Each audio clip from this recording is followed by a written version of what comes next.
Hello, this is Prophet Desmond. I hope all is well. I hope everybody's having a blessed one. Thank you very much for tuning into my channel. I hope all is well. You're listening to a real prophet, the Moses of his generation. Thank you very much. So the topic of my message today is the truth about forgiveness. Be wise as a serpent, but harmless as a dove. And I believe that a lot of Christians really don't understand this concept, and that's why I'm going to teach. Yes, I believe in forgiveness, but I also believe that sometimes you have to distance yourself from people because sometimes forgiveness is not enough. Sometimes the offender is going to keep re-offending. And a lot of people don't really understand this concept. I see a lot of people in abusive marriages. I see a lot of people just hanging around the wrong crowd. Just because you're a Christian and we're supposed to forgive and love one another doesn't sometimes mean we should not also distance ourselves from people. And I'm going to use Matthew chapter 10 to support this idea. So, Matthew chapter 10, this is the King James Version, and it's when Jesus sent out his disciples. Okay, and when he called unto him his 12 disciples, he gave them power against unclean spirits to cast them out, and to heal all manner of sickness and all manner of disease. Now the names of the 12 apostles are these: the first Simon, who is called Peter, and Andrew his brother, James the son of Zebedee, and John his brother, Philip and Bartholomew, Thomas. Okay, now let's go into verse 5. These 12 Jesus sent forth and commanded them, saying, Go not into the way of the Gentiles, and into the city of the Samaritans enter ye not, but go rather to the lost sheep of the house of Israel. And as ye go, preach, saying, The kingdom of heaven is at hand. Heal the sick, cleanse the lepers, raise the dead, cast out devils. Freely you have received, freely give. Provide neither gold, nor silver, nor brass in your purses, nor scrip for your journey, neither two coats, neither shoes, nor yet staves. For the workman is worthy of his meat. And in whatsoever city or town ye shall enter, inquire who in it is worthy, and there abide till ye go thence. And when you come into an house, salute it. And if the house be worthy, let your peace come upon it. But if it be not worthy, let your peace return to you. And whosoever shall not receive you, nor hear your words, when ye depart out of that house or city, shake off the dust off your feet.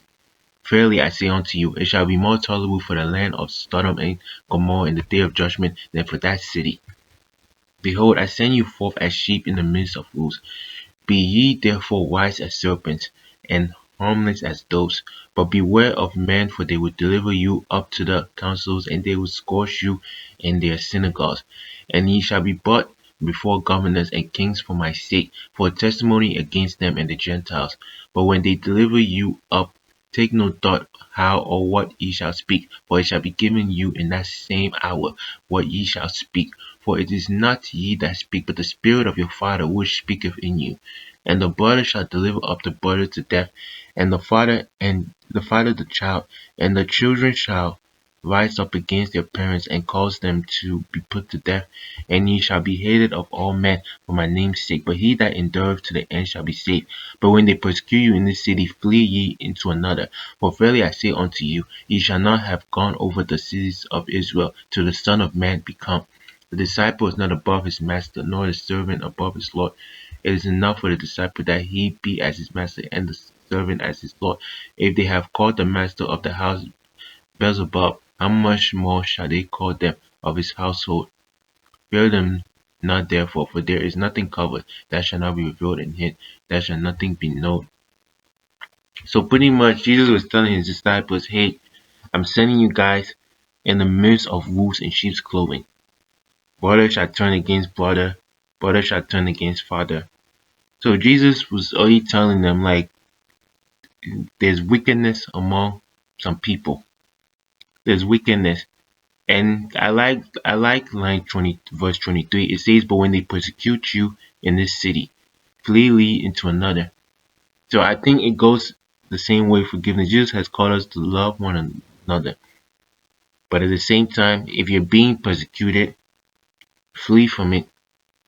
And that's my advice for people in certain situations, in abusive marriages, in abusive relationships. And when I say relationships, I don't necessarily mean romantic relationships. It could be friendships also, because some of these friends are not good for you. Some people in your life are not good for you. So yes, forgive, but also be wise. Think if that person is making you sin, if that person is persecuting you, flee, distance yourself, distancing yourself. So it's not always just forgive. You also may at times need to distance yourself from the person receiving the forgiveness, because you already knew, because if they keep reoffending, or you know that they're going to keep offending, then it's best to distance yourself from them to avoid any temptation. And this, and I mean, honestly, it's a sad thing when you really think about it. People in abusive home, people in abusive relationships, friendships, and they keep reoffending, and sometimes it's not really a matter of forgiveness. That person is just an offender.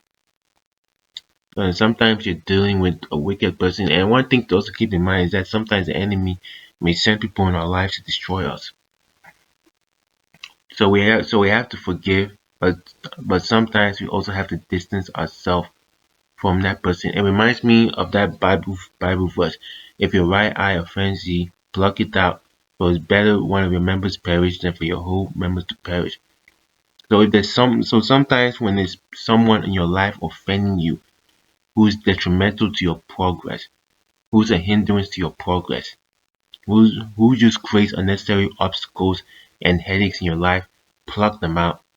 Pluck them out. Forgive them, but also pluck them out of your life. Pluck them out. Because sometimes the reason why we're not progressing can also be the kind of people in our life. There are a lot of children who are not really that close to their family because they could be toxic, and they have to distance themselves from the family. And it's a sad thing. But even the Bible, I believe it was in, what was it? Has it? There was somewhere in the Old Testament. It said that the enemy can be in your own home. A man's enemies can be in his own home. So sometimes you gotta pluck people out of your life because they can lead to your own downfall, to your own destruction. So thank you very much. Have a blessed one. I hope everybody's safe and have a blessed day. May the Lord be with you. Please like, share, and subscribe.